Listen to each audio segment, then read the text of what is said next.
Righto folks, that's how we cook the old herring. Just got to get a bit of the flame on it. Just don't do that to it. That one's a bit rough.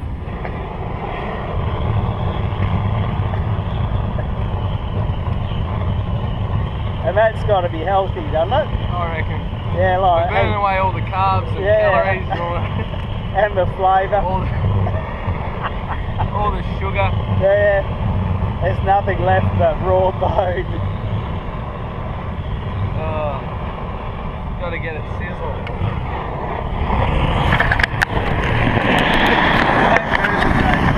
Yeah.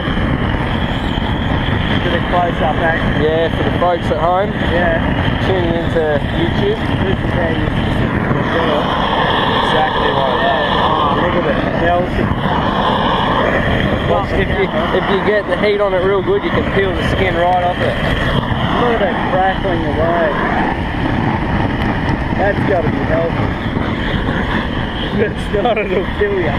Let's cinch these tails up. Yeah. Look at that. Now you can chew on that tail like a piece of popcorn. That's beautiful. Look at it bubbling away. Oh, it's magnificent. You're good at this, Shane. You should get a YouTube channel, mate. I'm pretty sure Aristos, that's how he cooks it. No, he doesn't cook it as good as this. No way, butane burner. This is definitely good enough for the bush. Yeah, it's good enough for you, Gruff. It's good enough for the city. You reckon that's